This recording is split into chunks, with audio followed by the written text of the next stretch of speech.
Любовта е като музиката. И без двете не можем. Не можеш да я докоснеш, но пък я усещаш. Не я виждаш, но те заслепява.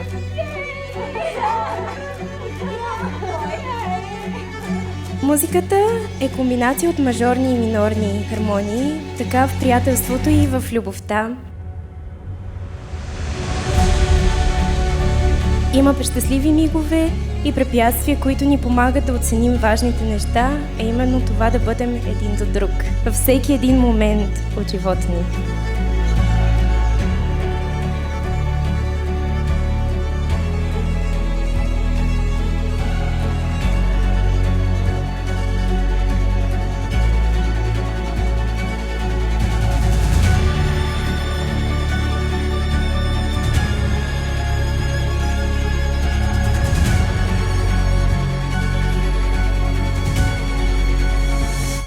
И замисляли ли сте се колко всъщност хора срещаме в съзнателния си живот? Много. Такива, които ни обичат и такива, които не съвсем. Но това, което е сигурно, е това, че в ден като днешният до нас застават само хората, на които истински разчитаме и почитаме.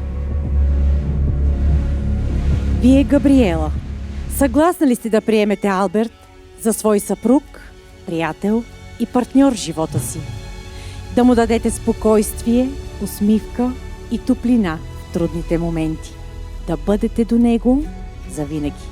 А вие, Алберт, приемате ли за законна съпруга Габриела, като обещавате да бъдете нейна опора и закрила във вашият съвместен семейен живот? Да. Да.